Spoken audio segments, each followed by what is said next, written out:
ಪಂಚಮಸಾಲಿ ಸಮಾಜ ಭಾಳ ದೊಡ್ಡ ಸಮಾಜ, ರೈತಾಪಿ ಸಮಾಜ. ಅವರು ಬಡ ಮಕ್ಕಳಿಗಾಗಿ ಒಂದು 2A ಮೀಸಲಾತಿ ಹೋರಾಟ ಹಮ್ಮಿಕೊಂಡ್ರೆ ಬೆಳಗಾವಿ ಅಧಿವೇಶನದಲ್ಲಿ ತಾವು ಲಾಠಿ ಚಾರ್ಜ್ ಮಾಡಿದ್ರಿ. ಅದೇ ಪಂಚಮಸಾಲಿ ಸಮಾಜ ಯಡಿಯೂರಪ್ಪನವ್ರ ಮುಖ್ಯಮಂತ್ರಿ ಇದ್ದಾಗ, ಬೊಮ್ಮಾಯಿಯವ್ರ ಮುಖ್ಯಮಂತ್ರಿ ಇದ್ದಾಗ ಕೂಡ ಹೋರಾಟ ಮಾಡಿದ್ರು. ನಿಮ್ಮ ತರ ಈ ಲಾಠಿ ಚಾರ್ಜ್ ಮಾಡ್ತಕ್ಕಂಥ ಕೆಲಸಕ್ಕೆ ಕೈ ಹಾಕ್ಲಿಲ್ಲ. ಇವತ್ತು SC/ST ಜನಾಂಗದ ಹಣವನ್ನು ಕೂಡ ನೀವು ಪ್ರತಿ ವರ್ಷ ದುರುಪಯೋಗ ಮಾಡ್ಬೇಕಾಗ್ತದೆ. ST ಹಣವನ್ನು ಇಲೆಕ್ಷನ್ ಚುನಾವಣೆಗೆ ಬಳಕೆ ಮಾಡ್ಕೊಂಡ್ರಿ ನೀವು.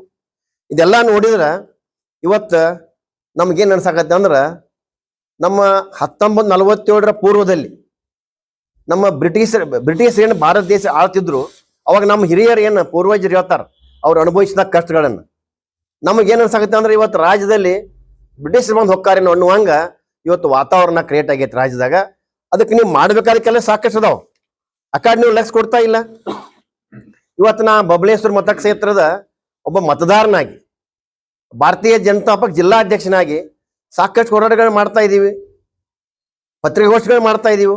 ನೀವು ಪತ್ರಿಕೆಯನ್ನು ಓದ್ತಿರೋ ಇಲ್ಲ ಅಂತಕ್ಕಂಥ ಪ್ರಶ್ನೆ ನಾವು ಬರಾಕತ್ತೈತಿ. ಇವತ್ತು ವಿರೋಧ ಪಕ್ಷದವರಿಗೆ ಕೇಳಿದಂಥ ಸಮಸ್ಯೆಗಳನ್ನು ಇಟ್ಟಾಗ ಅವು ಉತ್ತರ ಕೊಡ್ಬೇಕಾದದ್ದು ಆಡಳಿತ ಇರ್ತಕ್ಕಂಥ ಸಚಿವರದ ಕೆಲಸ ಅದು. ಆದ್ರೆ ಆ ಕೆಲಸ ಮಾಡಾಕತ್ತಿಲ್ಲ.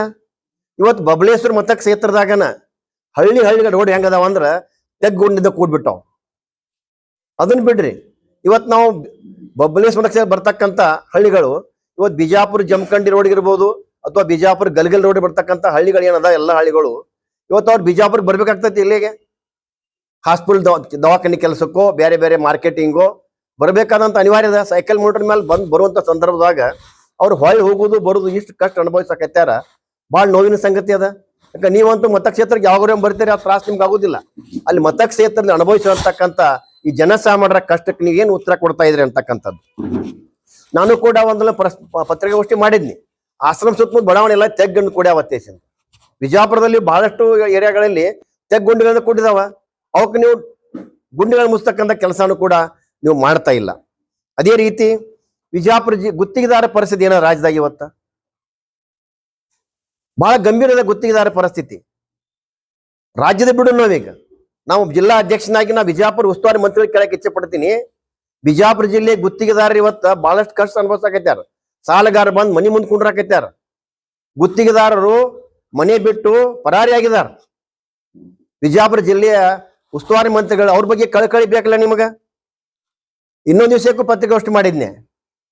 ಇವತ್ತು ರಾಜ್ಯದಲ್ಲಿ ಸಹಕಾರಿ ಸಕ್ಕರೆ ಕಾರ್ಖಾನೆಗಳು